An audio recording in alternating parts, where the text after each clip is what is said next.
E o tema que eu quero usar, um texto bíblico para começarmos nesse texto a falar sobre ele, que é em Romanos capítulo 3. Eu quero que você leia aqui o verso 23 comigo, que diz assim: todos pecaram e destituídos estão da glória de Deus.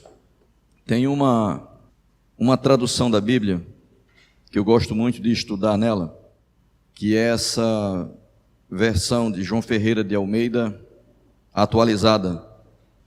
Ela nos diz assim: pois todos pecaram e carecem da glória de Deus. Diferente da primeira leitura que nós fizemos na revista e corrigida, esse texto da revista atualizada nos dá uma demonstração de carência. Nós precisamos da glória de Deus. Então, falar de pecado é um tema muito interessante para nós, porque a tendência daqueles que se tornaram crentes é achar que, pelo fato de já serem crentes, eles não têm mais preocupação de lidar com o pecado. E aí nós vamos nos apegando àqueles textos que dão a primeira visão bíblica do que é pecado, que é uma visão genérica do pecado que afeta toda a humanidade. Mas o pecado que afeta toda a humanidade, que é tratado de maneira genérica pela Bíblia, ele também se estende e tem uma implicação particular na nossa vida. Na nossa particularidade, nós também temos responsabilidades com o pecado. E eu quero que você me acompanhe em alguns textos bíblicos, duas visões a respeito do pecado. A primeira visão bíblica, que a maioria de nós já tem, é que todo o gênero humano pecou. E a gente tende a começar a falar de pecado dentro desse conhecimento da Bíblia, separado de uma reflexão interna da nossa responsabilidade, como alguma coisa com a qual a gente não tem mais que se preocupar. Pecado que a gente não tem mais que se envolver com a responsabilidade de aprimorar nossa vida, de se santificar, porque o pecado está opostamente ligado, não é diretamente. O pecado está opostamente ligado ao processo de santificação. Quando a Bíblia diz que nós devemos nos santificar, ela está falando o oposto do viver em pecado. Então a gente precisa conhecer o pecado dessa segunda visão, pecado sob nossa responsabilidade, porque o pecado, na visão geral, já foi tratado por Deus. Jesus é a propiciação pelos nossos pecados. O pecado que o mundo herdou de Adão, ele foi resolvido por Jesus Cristo, mas isso ainda implica responsabilidades pessoais. E a tendência natural, quando eu digo tendência natural, é a tendência dos homens, desconectados da visão de Deus, desconectados da visão doutrinária, desconectados da visão bíblica, é achar que o pecado foi resolvido pela cruz e a vida que eu posso viver com Cristo agora é uma vida guiada somente no campo do sentimento ou do pensamento, pelo que Deus já fez por mim na cruz. E a responsabilidade de me santificar, responsabilidade de me aprimorar, responsabilidade de fugir do pecado, acaba ficando em segundo plano. Então eu queria, a partir desse texto que nós lemos, passar por diversos outros textos dessa visão, de que o pecado é um problema que está enraizado na humanidade, apesar de Cristo já ter ido para a cruz para nos resgatar do nosso pecado.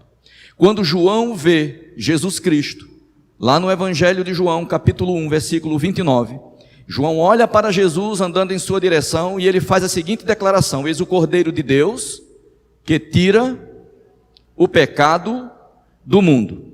Então essa visão bem abrangente do Cordeiro de Deus que tira o pecado do mundo nós já temos, sim ou não? Nós já carregamos essa ideia. O Cordeiro de Deus, ele tem o poder de tirar o pecado do mundo. Jesus Cristo, ele tem o poder de nos remir dos pecados.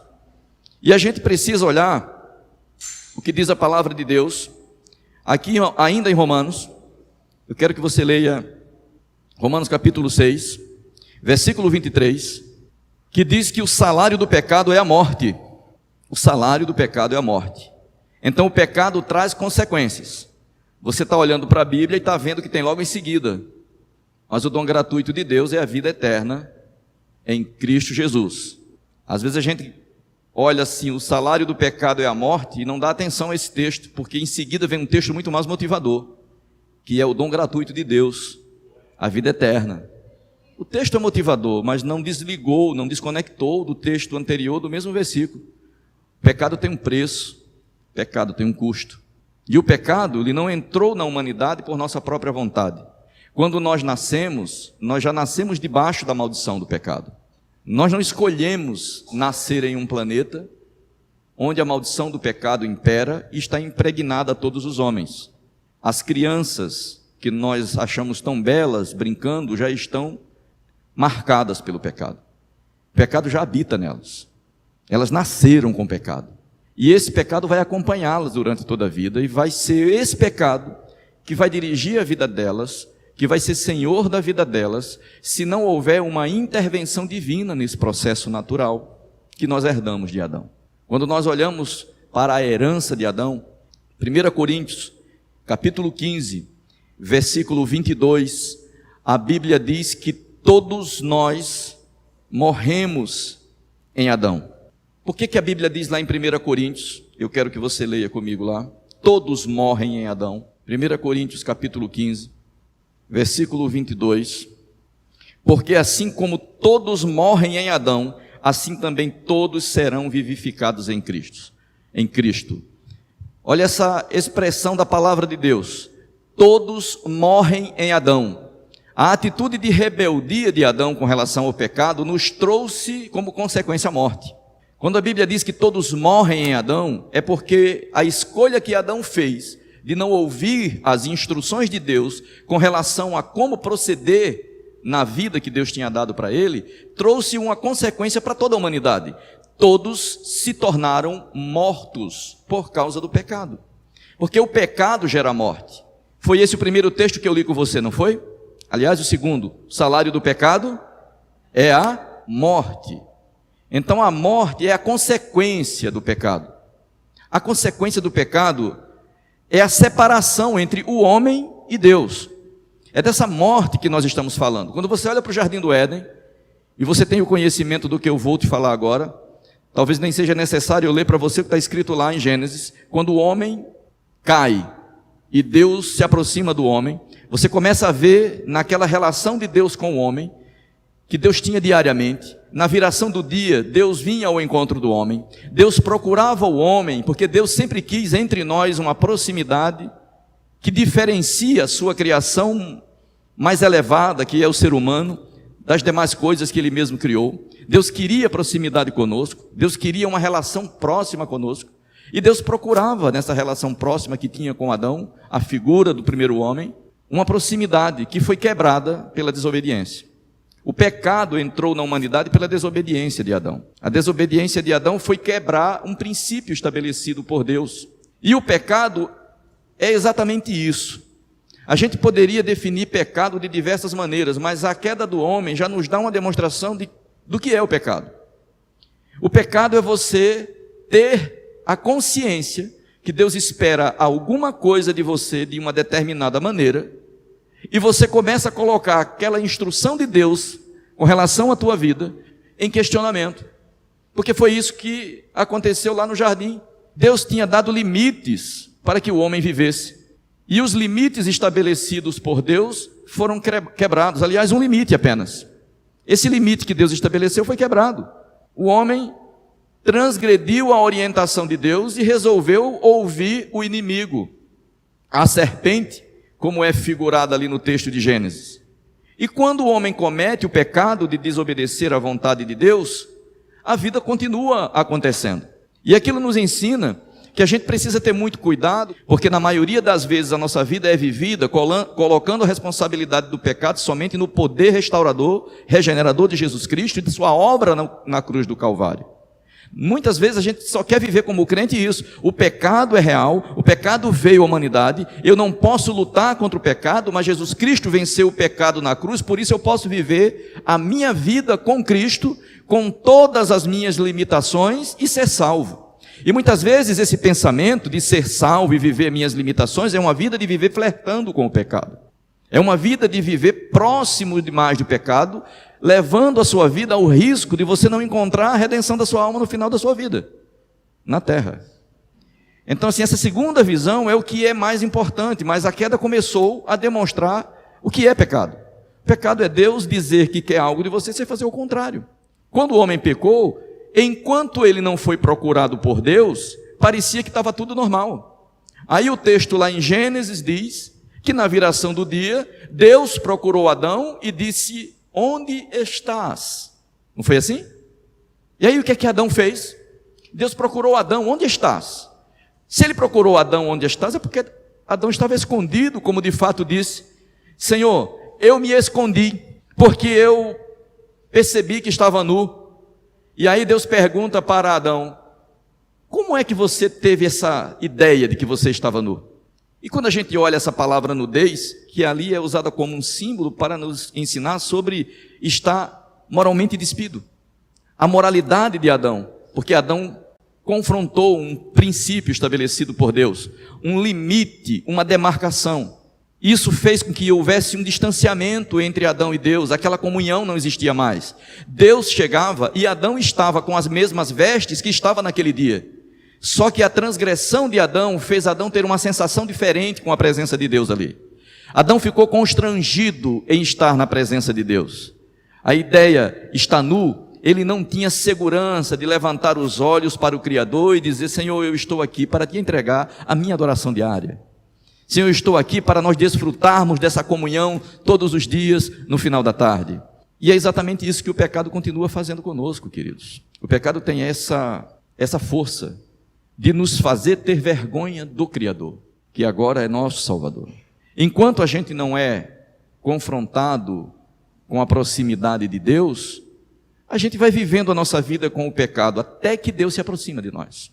Quando a Bíblia diz, no Evangelho de João, em João capítulo 3, porque todo aquele que faz mal aborrece a luz e não vem para a luz para que as suas obras não sejam reveladas. Mas o que pratica a justiça vem para a luz, a fim de que as suas obras sejam manifestas, porque elas são feitas em Deus. Então, quando a gente vai vivendo uma vida, isso está lá em João capítulo 3, eu li o verso 20 e o verso 21. Porque todas as vezes que a gente faz algo que sabe que agrada a Deus, a gente quer que isso seja notado pelo próprio Deus.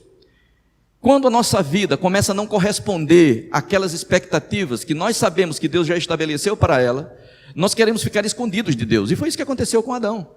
As coisas que ele fazia, ele não se sentia à vontade de ser expostas a Deus, de serem expostas a Deus. E é assim que as pessoas agem hoje. E a Bíblia diz que aqueles que fazem mal, eles não querem vir para a luz, porque o Senhor é a luz que tudo revela. E estar escondido de Deus é uma atitude humana de se manter escravo do pecado, sem permitir que o Senhor faça uma obra de regeneração da sua vida, para que eles possam, através dessa obra de regeneração, iniciar um processo de santificação que o faça viver a vontade de Deus nessa terra. Amém? A carta de Romanos, ela fala de uma maneira bem abrangente sobre o pecado. Se a gente fosse usar os diversos textos de Romanos que fala de pecado aqui, a gente ia passar algum tempo lendo, e eu queria inicialmente só que você entendesse essa visão mais abrangente, mais geral do pecado, que você lembrasse, na verdade, porque eu acredito que todos vocês já sabem disso, mas eu queria deixar registrado de maneira clara: o pecado nos separa de Deus. Foi isso que aconteceu no Éden.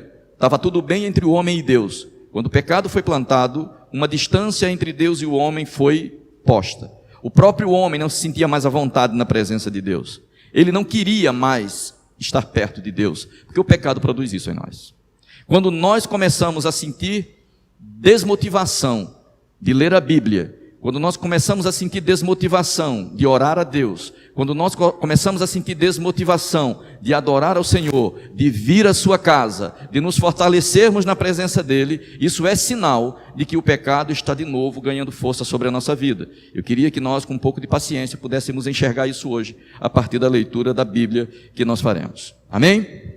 Isaías capítulo 59, versículo 2, diz que vossas transgressões, vossos pecados encobrem seu rosto de vós, para que ele não vos ouça. A gente sabe que esse texto fala da transgressão de Israel, mas essa é a regra que a gente já viu em Gênesis. O nosso pecado nos afasta de Deus. O nosso pecado impede a nossa relação com Deus. Agora, quando a gente pensa do pecado me separar de Deus, a gente só vai conseguir avaliar a necessidade de se aproximar de Deus se a gente teve uma experiência clara com a presença de Deus, ou uma experiência clara com a consequência do pecado. Deixa eu dizer isso mais uma vez para você. Quando eu estou falando que o pecado me separa de Deus, para algumas pessoas, não tem nenhum sentido falar de se aproximar de Deus, porque elas nunca tiveram essa experiência. Nem tiveram a experiência das drásticas consequências que o pecado tem na vida de um ser humano. Nunca tiveram. Então, se não tem uma referência negativa nem positiva, falar para as pessoas que o pecado é uma barreira na relação delas com Deus, não fica uma coisa muito clara. E essa é a situação que muitos crentes modernos vivem. Porque eles vivem uma situação que não fica claro para eles, nem a parte virtuosa, que é uma experiência gloriosa com a presença de Deus, que faça ele perceber de maneira íntima e espiritual o quanto a relação com Deus é boa. Dentro desse pensamento começam a nascer igrejas que fazem com que as pessoas se acomodem com o pensamento que elas têm a respeito do que é viver para Deus. Porque a visão geral de que o pecado nos separa de Deus, muitas pessoas que estão dentro de igreja têm, mas vivem uma vida de pecado. Porque hoje, no mundo que nós vivemos, cada um cria sua própria interpretação particular do que ele quer acreditar. E isso também relacionado com a palavra de Deus, com a doutrina que o Senhor estabeleceu para que nós, através dela, conhecêssemos a Ele e a sua vontade. E as pessoas vão vivendo a vida criando igrejas para todos os modelos de pensamentos que o mundo implantou na humanidade. Viver uma vida rompendo com o pecado é dessa maneira uma coisa que muitas pessoas nunca vão experimentar. Porque eles só têm a visão do pecado genérico herdado de Adão e dizem que se eu aceito a Jesus como aquele que tira o pecado do mundo, a vida que eu estou vivendo, independente das práticas que eu adote na minha vida, não tem nenhuma implicação na minha salvação. Porque eu aceitei o Jesus que cancela pecados. Eu aceitei o Jesus que João disse quando viu que é o Cordeiro de Deus que tira o pecado do mundo. E a vida vai passando e a gente vai vivendo uma vida somente com essa visão muito global, muito geral, de que o pecado foi cravado na cruz e a vida que eu vivo agora é uma vida na graça. E essa vida na graça é uma vida que permite que do jeito que eu estiver vivendo, com a visão que eu dê sobre o que é vida com Cristo e santificação, eu vou chegar no final da minha história e vou ouvir de Deus: entra meu querido filho para o lugar de descanso. Muitas pessoas ainda se iludem com esse pensamento. Até que Jesus se manifestou na carne, o pecado dominou a humanidade. Aí Jesus veio, João o apontou, Jesus foi para a cruz e disse: está consumado. Ali começa uma grande responsabilidade minha. Que responsabilidade nós temos com a vida na presença de Deus? E essa é a segunda visão. É uma visão do pecado mais num campo mais específico e num campo pessoal da nossa vida. Que Cristo morreu para nos tirar os pecados, a gente sabe. Agora a gente precisa dar uma olhada na 1 João, eu quero que você leia comigo esse texto. 1 João, essa segunda visão de pecado é uma visão que as pessoas não estão muito acostumadas a ver. Porque a graça não significa viver na presença de Deus admitindo que nós não tenhamos responsabilidade nenhuma de fazer a vontade de Deus. A remissão dos pecados que nós obtivemos pela obra regeneradora de Cristo em nós, não nos priva da responsabilidade que nós vamos ler agora na palavra do Senhor. 1 João capítulo 2, desculpa, eu falei capítulo 3, foi? Filhinhos, estas coisas vos escrevo para que não pequeis. E se alguém pecar, temos um advogado para com o Pai, Jesus Cristo, o justo. Qual é a orientação dada pelo apóstolo João para nós? Vou ler aqui na revista, na Almeida Atualizada. Meus filhinhos, escrevo-lhes estas coisas para que vocês não pequem. Mas se alguém pecar, temos um advogado junto ao Pai, Jesus Cristo, o justo. Então nós começamos a ver que o pecado não tem só aquela visão mais distante, mais abrangente, mais global, de algo que estava impregnado à humanidade, e que Jesus Cristo, pela sua morte no Calvário, conseguiu nos remir daquela culpa. O pecado também acontece em um plano onde nós temos responsabilidades pessoais com ele, independente de qualquer coisa. O Senhor espera que a gente não peque. Porque eu não vou falar sobre santificação, mas já toquei nesse assunto hoje. Santificação é o processo inverso da vida em pecado. E nós vamos ler nessa leitura da carta de João algumas coisas que nos mostram o nível de responsabilidade que o Senhor nos dá com relação ao pecado. E começa dizendo: filhinhos, eu estou escrevendo essas coisas para que vocês não pequem. Embora o texto diga que nós temos um advogado, a instrução inicial é: não pequem. Antes que a gente prossiga, eu quero fazer você lembrar do que Jesus Cristo disse àquela mulher adúltera, lá no Evangelho de João capítulo 8. Quando Jesus fala com a mulher adúltera, as pessoas costumam dizer: Jesus Cristo não condenou aquela mulher. E as pessoas começam a falar de liberdade em Cristo, confundindo essa liberdade em Cristo com a vida de pecado. E dão como exemplo disso o perdão de Jesus à mulher que foi flagrada em adultério. Muitas pessoas dizem assim: a gente vai para a igreja para ser julgado pelas pessoas, a gente vai para a igreja para que as pessoas fiquem doutrinando, falando sobre o que é certo, sobre o que é errado, e dizem: Jesus Cristo não fez isso. Quando os homens trouxeram a mulher pecadora para os pés de Jesus, eles disseram: Senhor, ela foi pega em pecado, e a lei de Moisés diz que ela tem que ser apedrejada. O Senhor o que é que fala? E eles dizem: Jesus Cristo disse que aquele que não tiver pecado, atire a primeira pedra. E os homens, porque tinham pecado, começaram a sair, a começar do mais velho até o mais novo. Ficou só a mulher com Jesus, a mulher pecadora com aquele que nunca cometeu pecado, o único que poderia condená-la. O único que poderia dizer: a lei de Moisés ainda vale, pode ser executada. Mas Jesus Cristo estava mostrando ali qual é o poder que a graça de Deus tem, sem nenhuma simplificação. Essa simplificação que as pessoas querem dar. Jesus perdoou a mulher, óbvio que perdoou, óbvio que disse: eu também não te condeno. Mas logo após dizer eu também não te condeno, ele disse outra coisa. Alguém lembra o que ele falou? Vá e não peques mais.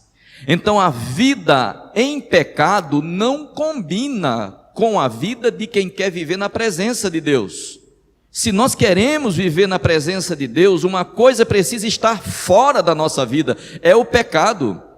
E essa é uma doutrina, a doutrina do pecado, muito pouco falada na maioria das igrejas, porque isso não causa bons sentimentos em quem ouve. Como nós não temos nenhum compromisso com a mentira, apenas com a verdade, você será obrigado a de vez em quando ouvir sobre esse tema aqui. Espero que você me suporte, porque não tem como viver com Cristo e flertar com o pecado.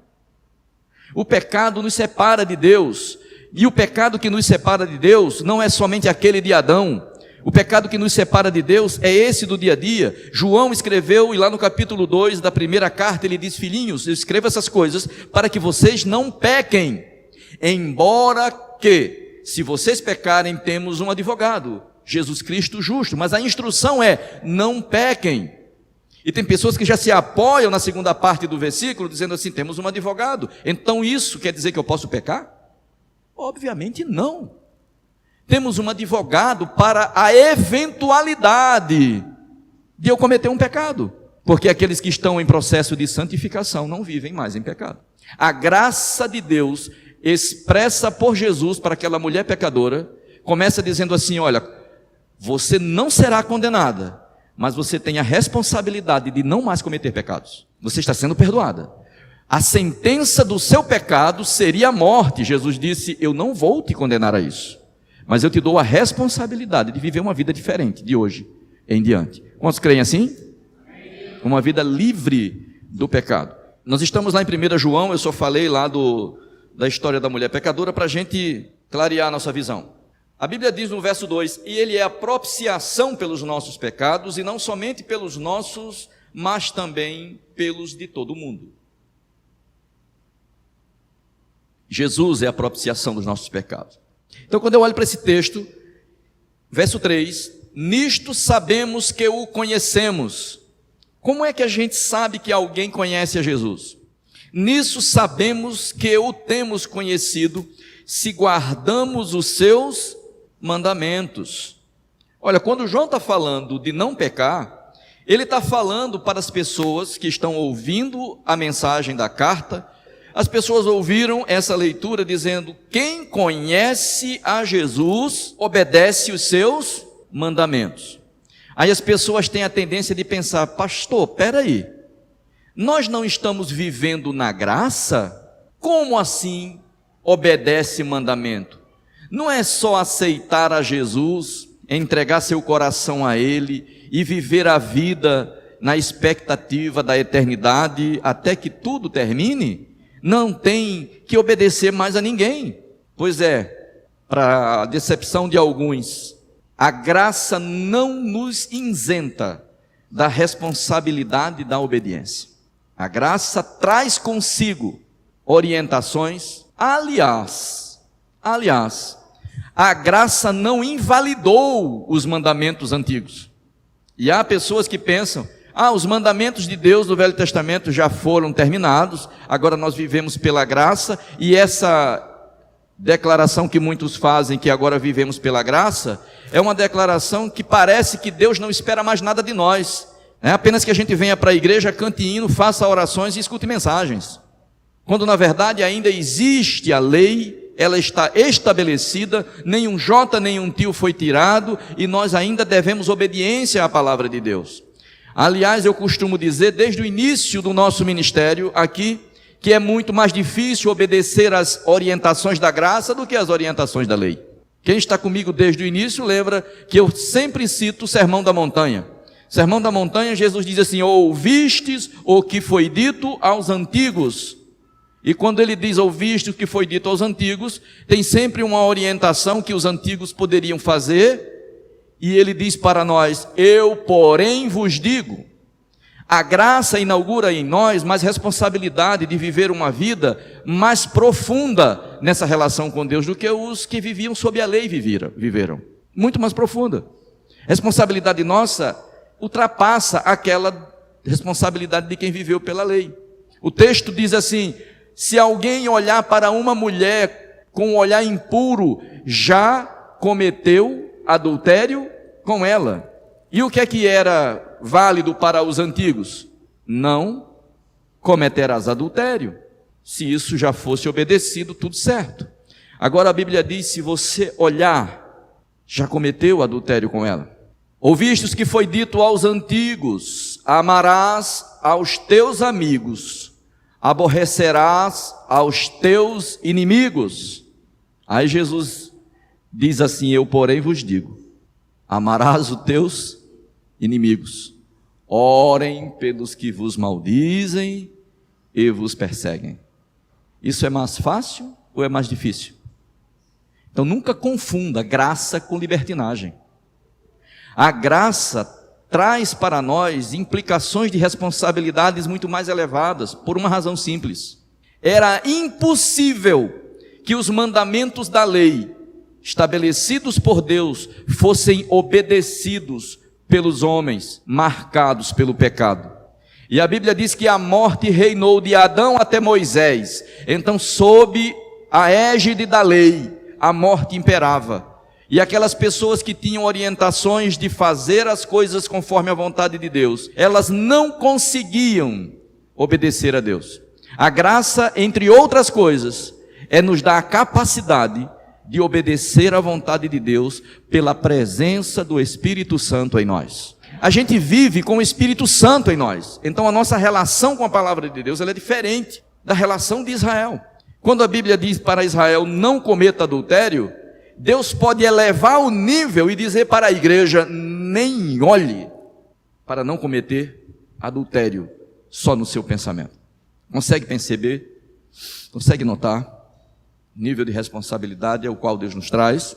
Então nisso sabemos que o conhecemos se nós guardamos os seus mandamentos. Então existem mandamentos que você precisa obedecer.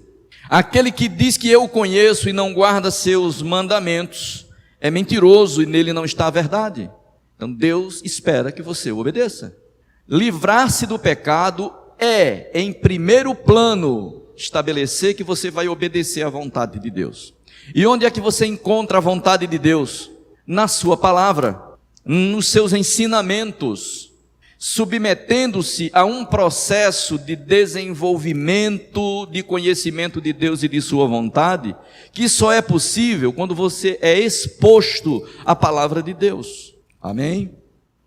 Mas qualquer que guarda a sua palavra, o amor de Deus está nele verdadeiramente aperfeiçoado. Nisso conhecemos que estamos nele. A gente só pode ter a percepção de que vivemos em Cristo, que aquela declaração de Paulo, não vivo mais eu, mas Cristo vive em mim. Quantos conhecem, digam amém. Paulo diz assim, não vivo mais eu, mas Cristo vive em mim. A vida que agora vivo, vivo na esperança do Filho de Deus, que a si mesmo se entregou por mim. Queridos, essa realidade da vida de Deus em nós, da presença do Espírito Santo em nós, é uma experiência que só é possível dentro do contexto desse verso que nós acabamos de ler. Aquele que guarda sua palavra, o amor de Deus está nele verdadeiramente aperfeiçoado. Nisso conhecemos que estamos nele. Nós só estamos em Cristo se nós obedecemos a sua palavra. Se nós não tivermos alcançado um nível de consciência que é necessário obedecer a palavra de Deus, podemos até ser crentes, mas não estarmos em Cristo. Consegue compreender o que eu estou falando, sim ou não? Podemos vir à igreja, podemos participar de culto, podemos pregar, podemos ensinar, podemos ministrar, podemos fazer uma série de coisas na igreja, mas é estando em Cristo que nós vamos obedecê-lo, ou obedecer às suas orientações, é sinal de estar nele. Eu quero ler com você Romanos, alguns textos aqui no capítulo 6 ainda, verso 12, olha o que diz a palavra de Deus. Na verdade eu quero começar a ler aqui no 7, porque aquele que está morto está justificado do pecado. O apóstolo Paulo disse assim, não vivo mais eu, mas Cristo vive em mim. Estou morto para o pecado, mas vivo para Deus. Essa fronteira, queridos, essa fronteira entre pecado e santidade, a gente precisa estabelecer de maneira muito clara, para a gente fugir de uma vida de religiosidade, de frequência na igreja, que não me faz ser a pessoa que Deus quer que eu seja, que eu não viva o nível de santidade que Deus espera que eu experimente na minha vida. E eu não estou falando de um nível de santidade que se traduz apenas numa demonstração mascarada da minha pessoa.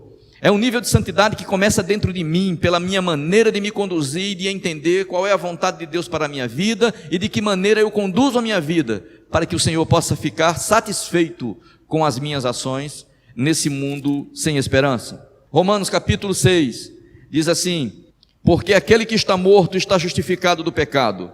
Ora, se já morremos com Cristo, cremos que com Ele também viveremos. Então aqui está a resposta, nós morremos com Cristo, na semelhança da morte de Cristo no Calvário, nós também precisamos morrer, para que a gente viva uma vida em santificação. Sabendo que havendo Cristo ressuscitado dos mortos já não morre, a morte não terá domínio sobre ele, pois quanto a ter morrido de uma vez morreu para o pecado, mas quanto a viver, vive para Deus. Assim também vós considerai-vos mortos para o pecado, mas vivos para Deus em Cristo Jesus, nosso Senhor. Considerai-vos. É atitude pessoal, não é? É ou não é? Como é que você se vê com relação às tentações que te conduzirão ao pecado se você não se posicionar? Essa é uma atitude que Deus espera de nós. A gente já saiu daquela primeira visão, do pecado numa visão bem distante, agora é o pecado numa visão da responsabilidade pessoal. Qual é o seu posicionamento? Você precisa se considerar morto para o pecado. Esse posicionamento é a garantia de você começar a ter chance de vencer as tentações e não pecar. Entende isso? Você precisa tomar a atitude de se ver com relação ao pecado de uma maneira diferente que a maioria se vê. É um posicionamento seu. Considere-se morto para o pecado e vivo para Deus. Tem gente que até quer se considerar vivo para Deus. e quando eu digo se considerar vivo para Deus, é que eles querem estabelecer que a relação deles com Deus está relacionada a um ativismo religioso, que leva eles a fazer coisas para Deus, a agir, mas eles não estão preocupados com a primeira parte do texto, que diz assim: com relação ao pecado, se posicione como estando morto.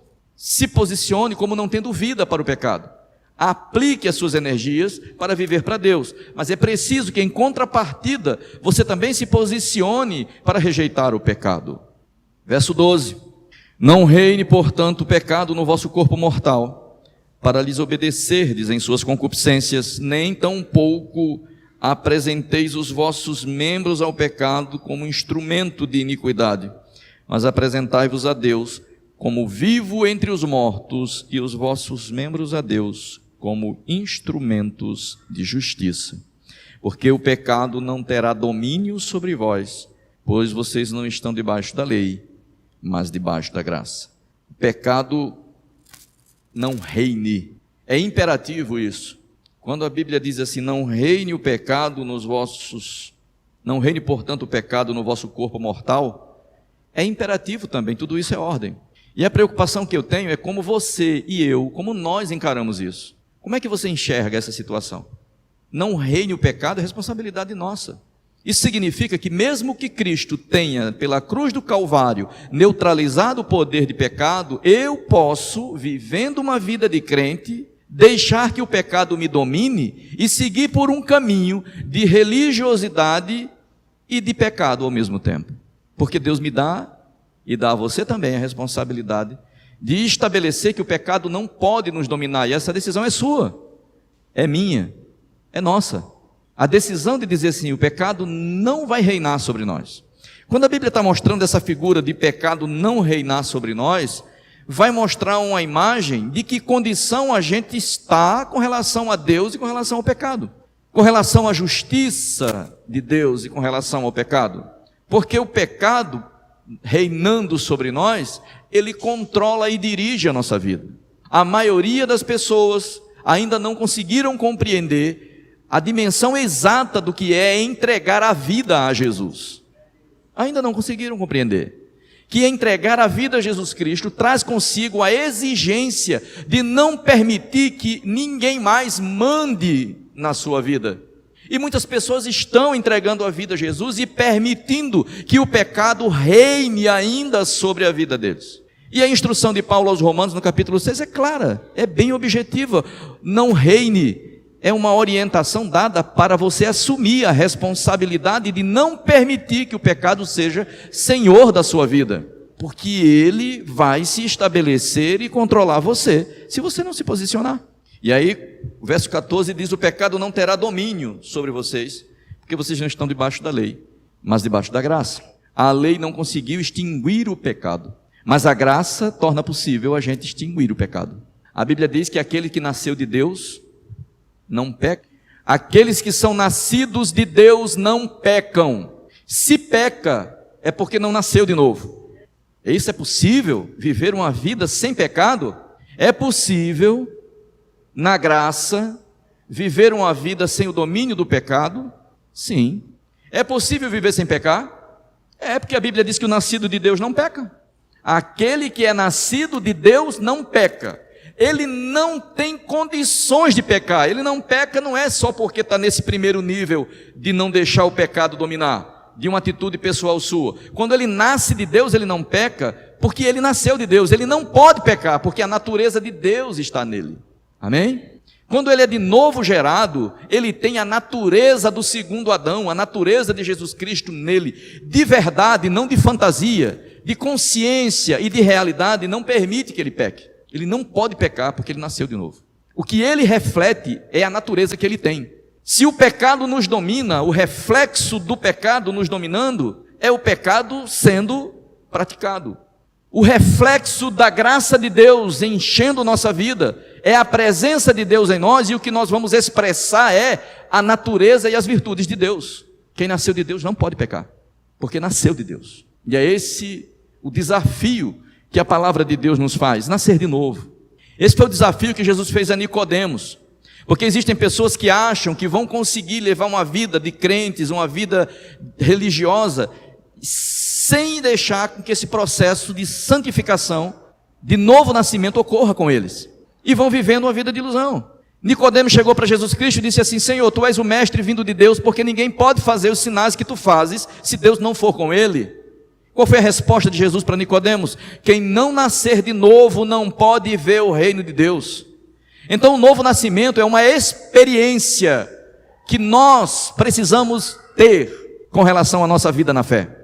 E tem pessoas que querem viver uma vida na fé unicamente baseada nas informações que ela tem sobre Jesus Cristo, ou que elas têm sobre Jesus. Era assim a vida de Nicodemos. Senhor, tu és o mestre vindo de Deus, nós temos o conhecimento de quem tu és. O que Nicodemos estava dizendo era: eu posso testificar que o Senhor é o Messias. E Jesus fala para ele que as informações sobre ele ser o Messias, ou sobre quem ele era, não era o suficiente, era necessário nascer de novo.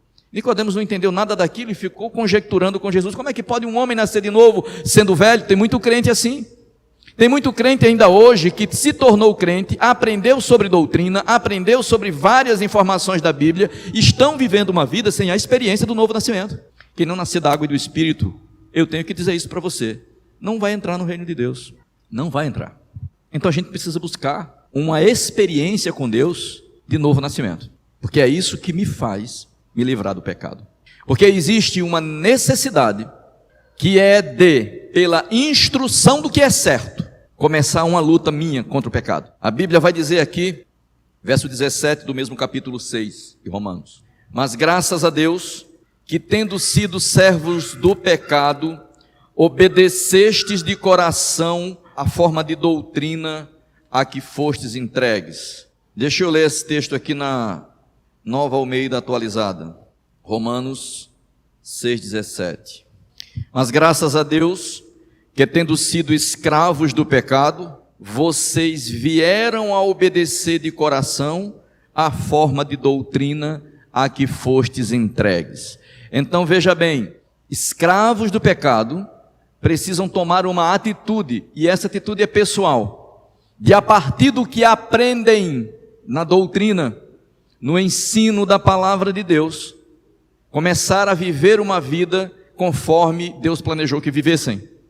Essa atitude é pessoal, é a minha relação com Deus a partir da minha responsabilidade, é a busca de que através da palavra o Espírito Santo vá me regenerando e me restaurando, para que eu atinja o nível do novo nascimento de verdade. O novo nascimento de verdade vai me levar a um patamar muito mais elevado de consciência da vontade de Deus, que não vai permitir, pelas virtudes de Deus que se refletem em mim, que eu cometa pecados. A realidade é essa, é que nós vivemos um mundo onde descobrir o que é pecado e o que não é pecado é muito difícil, porque cada um tem a sua própria versão. Se a gente perguntar a uma pessoa se uma determinada coisa é pecado, ela vai ter uma explicação que não é e os motivos pelo qual não é. Se perguntar a outra pessoa isso é pecado, a pessoa vai dar a explicação que é e vai dar a razão dela, pela qual ela acredita que seja. Mas a gente precisa estabelecer que toda a compreensão que a gente precisa ter sobre o que é pecado venha das Escrituras. A palavra do Senhor nos instrui. E quando a gente não sabe o suficiente, precisa estabelecer uma outra coisa. Preciso avançar na compreensão de qual é a vontade de Deus. E, por exemplo, eu não vou conseguir esgotar todo o pensamento que a palavra de Deus trata sobre pecado. Eu estou dando de maneira bem superficial que o pecado na Bíblia é mostrado sob duas óticas. Uma bem geral, que é aquela que Jesus tratou na cruz do Calvário, e a segunda visão, que é a pessoal, que eu assumo a responsabilidade com relação ao pecado, de me posicionar diante dele e viver a vida conforme as orientações de Deus. Mas isso não esgota todo o ensinamento sobre pecado. Poderíamos gastar às vezes um mês inteiro, 4, 5 encontros, para falar desse assunto. Então o que eu quero dizer para você é que o que você vai ouvir sobre pecado hoje precisa te motivar a saber mais. Precisa te motivar a ir para as Escrituras em busca de aprender mais algumas coisas sobre o que é pecado e sobre o que não é pecado. Sobre qual é a vontade de Deus relacionada à minha vida. Sobre que história é essa de que os nascidos de Deus não pecam. Porque a gente às vezes vai vivendo sem muita preocupação com isso. Terminar o capítulo 6 de Romanos para nós seguirmos, que nós já estamos caminhando para o final. Então o pecado não terá domínio sobre vós, porque vocês não estão debaixo da lei, mas debaixo da graça. Quem vive debaixo da graça pode ouvir a mensagem que a mulher pecadora ouviu. Qual foi a mensagem da mulher pecadora? Qual foi a mensagem? Não peques mais. Esse pecado para você acabou. Mas como é que eu posso viver livre do pecado? Você agora pode, porque você não está mais debaixo da lei, você está debaixo da graça. Pois que pecaremos porque não estamos debaixo da lei, mas debaixo da graça? Olha o que Paulo diz: de maneira nenhuma. Então tem que haver uma ruptura com o pecado. Graça não dá permissão para pecar. Graça traz responsabilidade de não pecar. É o contrário. Ah, pastor, a graça é porque eu posso viver as minhas fraquezas, tropeçar, como disse lá em João, e se eu cair tem um advogado? Sim, se você cair você tem um advogado, mas a meta é não pecar. A meta é você assumir a responsabilidade de fazer o que é correto. A meta é assumir a responsabilidade de fazer a vontade de Deus, e esse é o primeiro estágio. É você, pelo que você aprende da doutrina, estabelecer que a sua vida será norteada pelo que Deus te ensina. Não sabeis que a quem vos apresentardes como servo para lhes obedecer, sois servos daquele a quem obedeceis, ou vocês são servos do pecado para a morte, ou da obediência para a justiça, ou servos do pecado, ou servos da obediência. Nós somos servos daquele a quem nós obedecemos. Mas graças a Deus, nós já lemos até esse texto, que tendo sido servos do pecado, obedecestes à doutrina. Então a obediência à doutrina me livra da condição de ser servo do pecado. E libertados do pecado, fostes feitos servos da justiça. Falo como a homens pela fraqueza da vossa carne, pois que assim como apresentastes os vossos membros para servirem à imundícia e à maldade para a maldade, assim apresentai agora os vossos membros para servirem à justiça, para a santificação. Qual é o oposto do pecado? A santificação. Então a vida de santificação é o que Deus espera de nós. A Bíblia diz assim: sede santos, porque eu sou santo. Como é santo aquele que vos chamou, sede vós também santos em toda a vossa maneira de viver. Então a santidade é o desafio desse tempo. A santidade é o desafio de viver uma vida que agrada a Deus, se livrando das raízes impregnadas do pecado que nós herdamos da decaída natureza que Adão nos deixou. Adão nos deixou essa herança de pecado. E nos livrarmos dessa raiz que nos aprisiona é o desafio pessoal que é o Senhor que nos estabeleceu. Quando a gente diz assim, se livre do pecado, não é porque nós estamos dando uma ordem humana e pessoal. Essa ordem vem da palavra de Deus para que a gente, cada um em particular, assuma esse posicionamento. O pecado não vai me dominar, porque o pecado quer dominar você. O que é que Deus diz a Caim lá no capítulo 4 de Gênesis, versículo 7? Deus diz para Caim, eu quero ler esse texto, versículo 7 diz assim: se fizer o que é certo, não é verdade que você será aceito? Mas se não fizer o que é certo, eis que o pecado está à porta, e à espera. O desejo dele será contra você, mas é necessário que você o domine. É necessário que você tenha controle. O que é que faz você controlar o pecado? É a sua consciência do que é pecado e do que não é. E você só vai ter noção do que é pecado e do que não é, se você tiver parâmetros iniciais para estabelecer o que é certo e o que é errado. A palavra de Deus são esses parâmetros, são as fronteiras que Deus estabelece. Então, se você não tem o hábito de conhecer a palavra de Deus, de ler cotidianamente a palavra de Deus, você não terá nenhuma referência para se livrar do pecado, porque é responsabilidade sua. Deus já disse isso lá no início da história. Olha, o pecado está à espreita, é necessário que você se posicione para controlá-lo, senão ele vai dominar você, porque o pecado tem esse poder. O pecado ele vai nos escravizando. Então pequenas práticas que nós consideramos inofensivas é o que vai nos prendendo. Às vezes a gente não dá atenção ao que é certo e o que é errado pela ignorância da vontade de Deus. Por isso que estava lendo com vocês a carta de João, mostrando para vocês que nós temos uma responsabilidade de fazer o que é certo, de conhecer a vontade de Deus e de obedecê-lo. Porque se nós não tivermos consciência do que é certo, do que é errado, baseado em quê? Nós vamos pautar a nossa obediência a Deus. Você precisa conhecer a Bíblia, você precisa ler a Bíblia para conhecê-la. Você precisa gastar tempo, criar uma rotina de vida que te leve a ter contato com as Escrituras Sagradas, que é a nossa regra de fé e de prática na vida. Se você ficar somente resumindo sua vida com Deus, a seus encontros na igreja, e aí está muitas vezes sentados, estudando conosco em um momento de 1 hora, isso é muito pouco, isso é necessário, mas isso é muito pouco para definir o conhecimento de Deus que vai te livrar do pecado. Você precisa estabelecer uma jornada de vida que te leve a conhecer a Bíblia de maneira mais profunda, pela leitura, pela reflexão do que você lê, pelo estudo do que está escrito, para que através desse conhecimento você comece a ter parâmetros para fazer as escolhas certas quando for confrontado com o pecado. A gente vai deixando o pecado se instalar na vida porque pequenas coisas que nós fazemos às vezes não nos trazem as consequências desastrosas que muitas vezes nós somos orientados pela palavra de Deus que elas trarão.